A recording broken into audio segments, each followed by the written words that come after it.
Instructions. On the screen, you will see 10 blue words. Each of these blue words has a corresponding red number to its left. That is the assigned number. Place that number in the box that is in front of the appropriate definition for that word. You will have approximately 2 minutes.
Our first word is prolific. The origin of the word prolific is not very useful. It doesn't really show up in a lot of other words. It comes from the Latin proles, which means offspring. Offspring, of course, generally meant kids, but it could be anything. It comes forth from your actions. Even today, when we say prolific, some people might mean that you have a lot of children. But more generally, I think most people use it in the sense of producing large quantities or having a great frequency, highly productive. Thus, if you were talking about a composer of music, you might say the composer, he or she was very prolific. He or she wrote a lot of songs. If you were talking about a football star who scored a lot of points, you might say he was very prolific. Thus, the word prolific should be paired up with the sixth definition down, producing in large quantities or with great frequency. Our next word is fickle.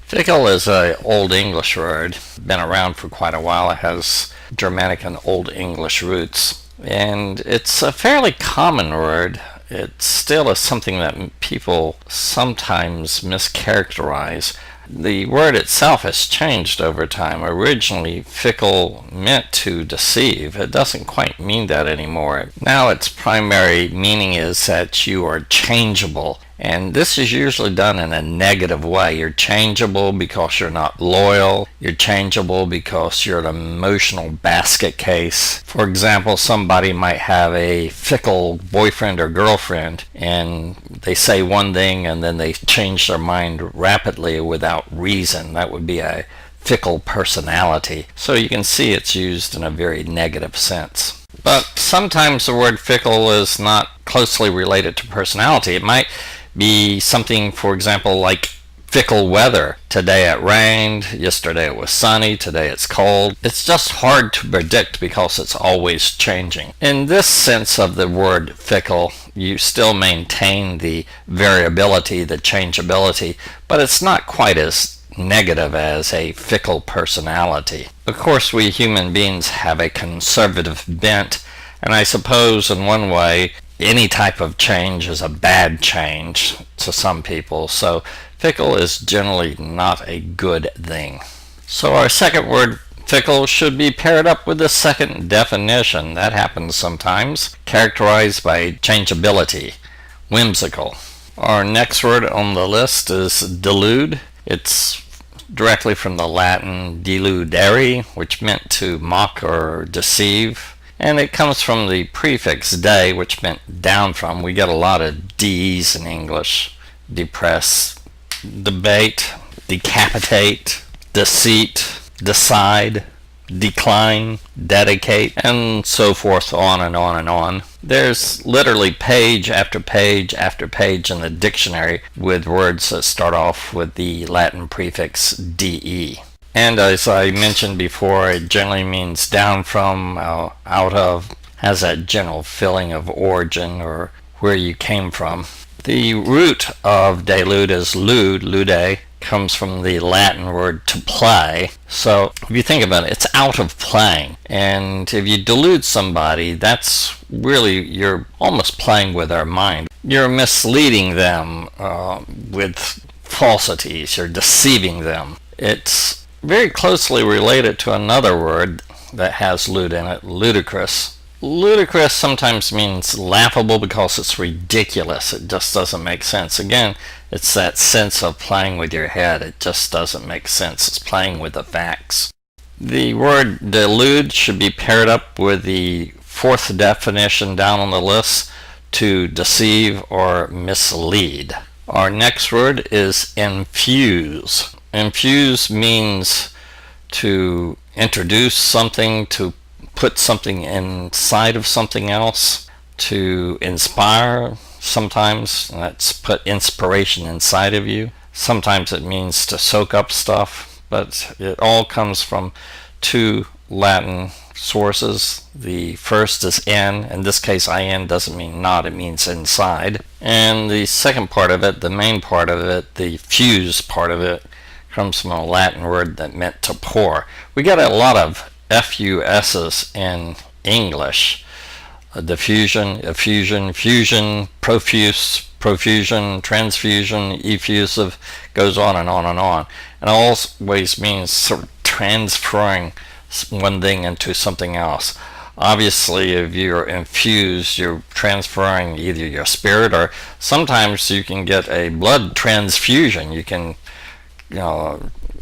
pour something from one person's body into the other, in this case blood. So infuse just means to put something inside.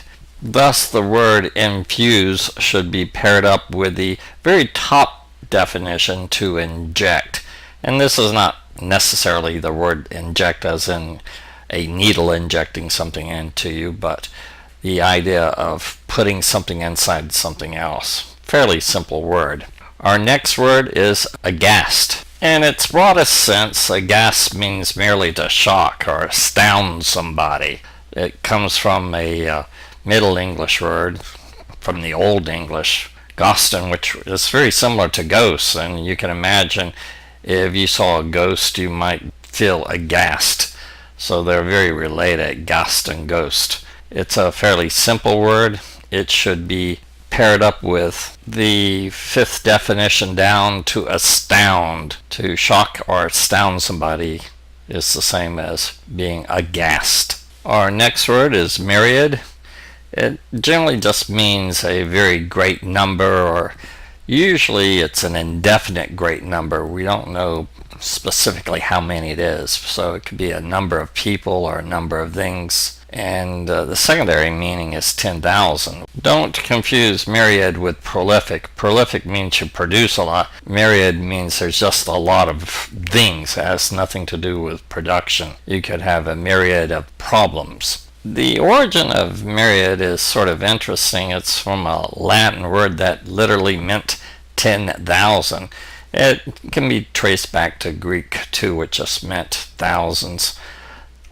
Unknown count. So it means a lot, and it's a fancy word. You should know it. It sounds a lot more sophisticated than saying there's a whole lot of them. Just say there's a myriad of them. So something you should incorporate into your own vocabulary, and you certainly should be aware of its meaning, because you do see it pop up in formal writing and formal speech quite a bit. Our next word is a simple one-syllable word. It's a fun word. It's trite. In its most general form, trite means something that's very common, almost too much so, boringly so. It lacks freshness, and because of that, it's not effective. It's overused. You hear it a lot. It's a trite expression. We're all guilty of using trite expressions. When the words awesome or hey bro, as in brother, came out, they were sort of cool, but now they're so used, they seem sort of non-effective. They're trite. When I go to a restaurant and hear a waitress or waiter say enjoy, I find that a little trite. Enjoy what? I don't know what they're talking about. There's a lot of trite phrases that you hear throughout the day. The origin of trite is from the Latin. It's not really important in this case. It's sort of trite. It comes from the word tritus, which meant familiar. And that's what something trite is. It's almost too familiar.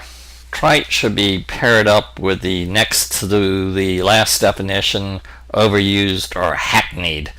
Hackneyed, by the way, is just another word for trite.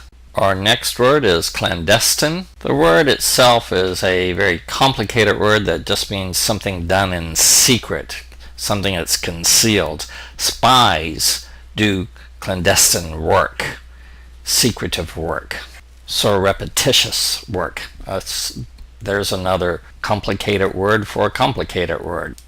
Clandestine, surreptitious, secretive, they're very similar in meaning. Clandestine comes from a Latin word which meant to hide, to be secret. Some of you might be upset, and I hear this a lot, especially from foreign students, also from American students who say, why do you have so many different words that mean the same thing? Well, yeah, clandestine and secret and surreptitious, they have similar meanings, but they're not the same, and that's what makes English such a wonderful language. There's different shades of meaning.